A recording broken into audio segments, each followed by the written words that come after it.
Bourdieu não era marxista. Pierre Bourdieu nunca foi.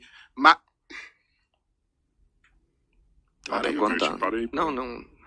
Bourdieu nunca foi marxista, tinha um diálogo ali com Marx, mas inclusive boa parte da obra do Pierre Bourdieu é uma discordância teórico-metodológica com o marxismo a partir da teoria dos campos do Bourdieu. No vídeo de hoje, irei tratar brevemente do livro O Poder Simbólico, de autoria do sociólogo francês Pierre Bourdieu, publicado em 1889. E de quebra, responder se o próprio era marxista ou não.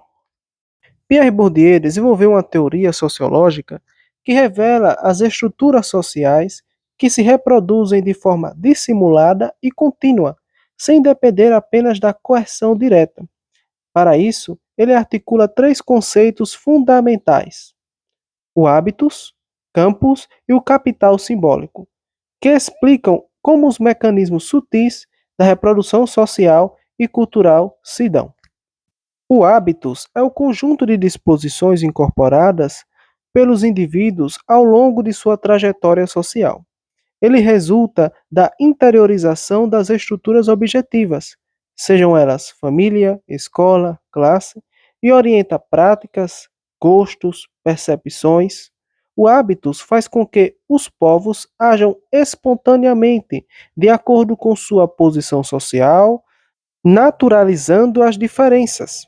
Assim, o mundo social se reproduz porque as hierarquias são internalizadas sob a forma de predisposições duradouras. O campus é o espaço social onde se travam lutas por poder e legitimidade. Cada campo, seja ele artístico, político, acadêmico, religioso, da imprensa, etc., possui regras próprias e capitais específicos. Capitais estes econômicos, culturais, sociais e simbólicos, que definem quem tem prestígio e autoridade. Nesses campos, o capital simbólico representa o poder do reconhecimento.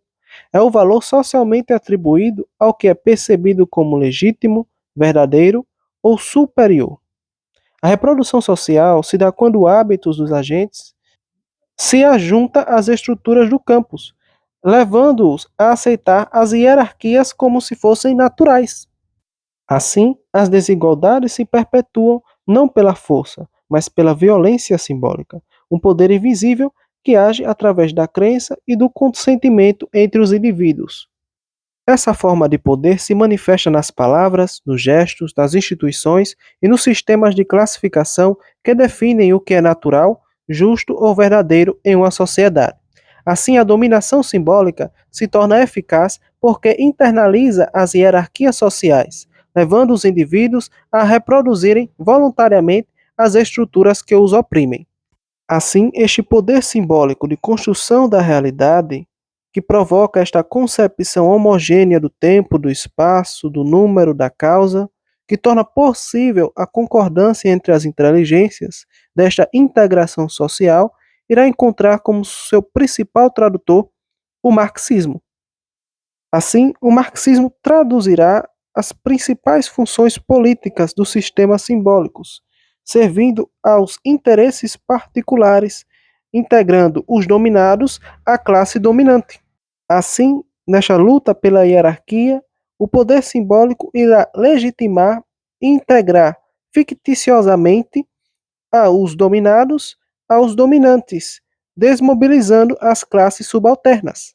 Assim, o poder simbólico impõe classificações, critérios de valor que passam por naturais e são reconhecidos como legítimos pelos próprios dominados. Esse poder não opera por coerção física, como já disse, mas por crença, reconhecimento e senso comum. Quando a imposição de classificações legitima e reproduz hierarquias sem parecer violência, ocorre a chamada violência simbólica. A chamada cumplicidade prática dos agentes nada mais é do que a aceitação como normais as regras e hierarquias que os classificam. A ordem social se sustenta porque as categorias que o definem estão inscritas tanto na instituição quanto no corpo, no hábitus. A eficácia de um discurso não depende só das palavras, mas da porta-voz legitimada e da instituição que o outorga, seja um juiz, um professor, um ministro, um editor, etc. Desta forma, moldando aquilo que é visível e audível em um campo. No campo religioso, os seus agentes, os profetas, sacerdotes, leigos, intelectuais religiosos, disputam o monopólio da gestão dos bens de salvação e, por consequência, a própria ortodoxia. A eficácia simbólica, ritos e doutrinas depende da autoridade instituída e do próprio reconhecimento dos fiéis. Já caminhando para o fim, a teoria de Pierre Bourdieu exalta a análise propriamente histórica como única capaz de explicar a natureza e a aparente universalidade daqueles que ignoram a condição social como parte fundamental de quaisquer interpretação da realidade. Mas e aí, meu filho? Depois dessa lorota todinha, Pierre Bourdieu era ou não marxista? Então, Pierre Bourdieu dialoga profundamente com Marx, mas não pode ser considerado um marxista. Embora partilhe da preocupação em compreender as formas de dominação e reprodução das desigualdades sociais, ele se distancia do marxismo ao rejeitar seu economicismo, seu determinismo histórico e sua concepção totalizante de classe. Segundo estudos acadêmicos, como o de Túlio Augusto Silva e Souza, da UB, as críticas de Bourdieu ao marxismo não o credenciam como marxista, pois ele propõe uma sociologia que não reduz o poder às relações econômicas. Da mesma forma, Helena Castro de Alencar, da UFP, observa que não podemos deixar que a noção de poder simbólico em Bourdieu seja confundida com aquela da tradição marxista, já que Bourdieu não entende as produções simbólicas como simples instrumentos ideológicos de uma classe dominante. Em O Poder Simbólico, Bourdieu formula uma teoria própria da dominação. Para ele, o poder não se impõe apenas pela força econômica ou física, mas também pela via simbólica, como acabamos de explanar, ou seja, pelo reconhecimento pelas classificações sociais e pela legitimação cultural.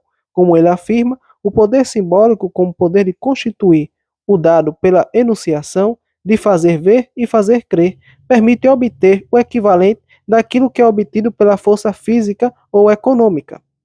Essa citação mostra que, embora o poder simbólico possa ter efeitos comparáveis ao econômico, ele opera por outros meios, pela crença e pelo consentimento dos dominados.